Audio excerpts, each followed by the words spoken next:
This is my decision. Melanie stood in the hospital hallway, her voice steady but full of pain. Behind the closed door, her parents lay unconscious, hooked up to machines. The steady beeping of the monitors echoed through the quiet corridor like a slow, ticking clock. Ashley sat nearby, curled up in the corner. Her face was soaked with tears, and she covered it with both hands. She didn't say a word. That same afternoon, more shocking news shook Boston's real estate world. Wilson Real Estate to sell all properties in emergency auction. The news spread fast. Melanie had already used all her severance money. She had emptied her savings and even sold her stocks, but it wasn't enough. In a final attempt, she put her condo up for sale. Still, the money she raised didn't come close to what was needed. "What am I supposed to do?" she whispered, her voice shaking. For the first time, she truly felt lost. Suddenly, a loud alarm rang out from the hospital room. "Code BLW," a nurse shouted, and within seconds, a group of doctors and nurses ran into the room. Melanie froze. She couldn't move. She could only stare at the door, heart pounding, as time dragged on painfully slow. After what felt like forever, a doctor stepped out with a tired expression. "Your father is stable now. He's out of immediate danger," he said, "but for his treatment to continue." He didn't finish. He didn't have to. They all knew what he meant. That evening, Melanie was called to the Morrison family mansion for a serious meeting. William spoke gently. "Melanie, I respect that you want to help, but this can't be just an emotional decision." Elizabeth, calm and sharp as always, added, "Yes, they're your parents, but they lied to you, they betrayed your trust, now they have to face the consequences." "I still have choices," Melanie replied softly, trying to convince herself as much as them. But Elizabeth shook her head. "No, Melanie, that's enough. You've given more than enough already. It's time to stop sacrificing yourself." At that moment, Melanie's phone buzzed. She glanced at the screen. It was a notification from the Boston District Attorney's office. She opened it and froze. The criminal indictment had arrived. Her eyes widened as she read the names. Not only was Ashley listed, but both her parents were named too. They had worked together to commit fraud. The next morning, the Boston Globe ran a bold headline. "Prominent real estate family charged in mileage scam, influencer and parents accused of fraud." The fallout was immediate. All Morrison family-related companies stopped doing business. At church, Robert and Carol's names were quietly removed from the prayer list. Former business partners rushed to cancel contracts. Ashley's once famous Instagram page lost nearly all its followers overnight. Sponsors began demanding money back and threatening lawsuits. "No one cares about my posts anymore," Ashley cried in the hospital hallway. "Everyone hates me. It's like my whole life is gone." Meanwhile, back in Boston, her father's company completely shut down. Employees quit, and the office was left abandoned. Lying weakly in her hospital bed, Melanie's mother turned to her and asked in a faint voice, "Melanie, it's really over, isn't it?"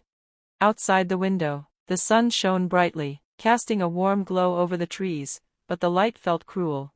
"We can't go back to Boston," her father said with a hoarse voice. "We'll have to start over, somewhere new." Melanie said nothing. She simply looked out the window, remembering her childhood, the walks by the Charles River, family dinners in Newton. All of that now felt like a memory from another life.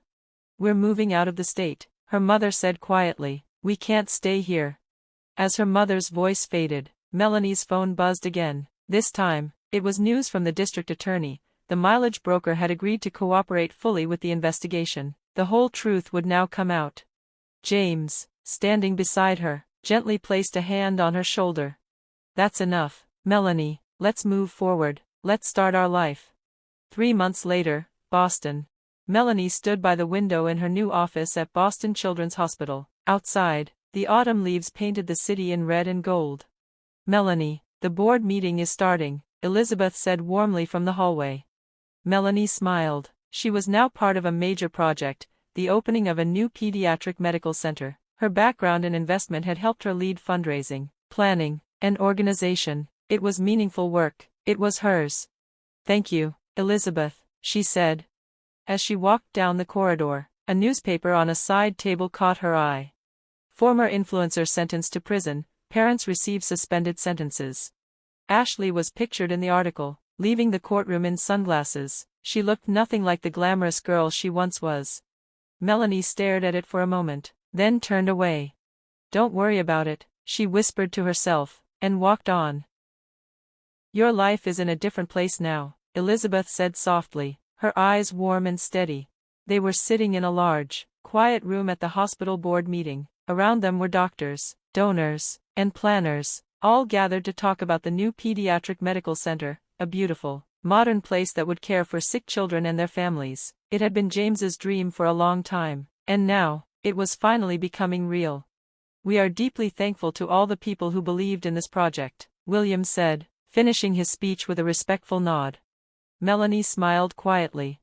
She had worked hard to get here, using her skills in finance to help bring this project to life. The Morrison name, which once seemed so distant, was now part of her everyday world. Their support, their trust, it had become her shield, her strength.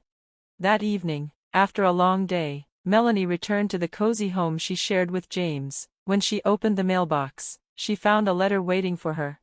The envelope was simple, and the return address said, Phoenix, Arizona. Her heart skipped a beat. It was from her mother. She walked inside, sat on the couch, and carefully opened the letter. "To my beloved daughter. I still don't know how to say I'm sorry the right way. We hurt you on your wedding day, the day that should have been filled with love and joy. We broke your trust, something that had taken years to build. I know it's something we can never take back. Now, your father and I live in a small apartment in Phoenix. He works at a real estate office, but only as a clerk. The days of big business and fancy homes are gone. Maybe this is the price we had to pay. Ashley is in prison now. She's joined a program to help her understand life beyond social media. It's hard for her, she cries a lot, but maybe this time will help her grow. Maybe it's what she needs to truly begin again. We still think about your wedding. It hurts to remember how we acted so selfishly.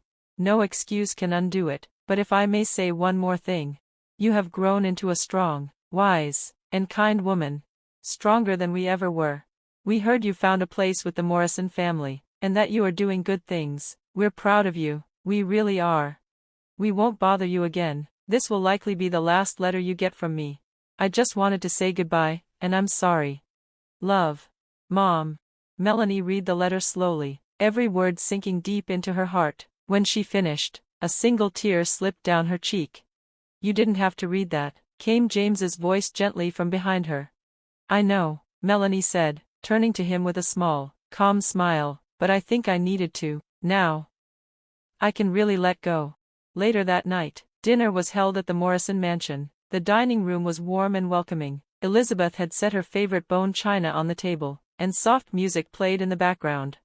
William poured wine into each glass carefully, then raised his own. To the success of the new pediatric medical center, he said, his voice firm but warm. And to our precious family, Elizabeth added with a smile. Melanie looked around the table. Her heart felt full. She touched the pearl necklace around her neck, a family symbol passed down to her by Elizabeth on her wedding day. It rested close to her heart, not just as jewelry, but as a sign that she belonged. The next morning, the air was cool and crisp. Melanie and James laced up their running shoes and went for a jog along the Charles River. The path was lined with trees turning golden and red with the season. As they ran side by side, James shared a new idea. I want to build a family house next to the medical center, he said, slightly out of breath. A place where families can stay while their kids are getting treatment, somewhere safe, somewhere close. Melanie smiled, her heart touched. That's a beautiful idea, let's do it. The sun peeked over the horizon, painting the water with a soft golden glow. Step by step, they kept running, toward the future, toward something new and full of hope. That afternoon, Melanie returned to the hospital. As part of her role, she spent time with children and their families, especially those going through tough surgeries.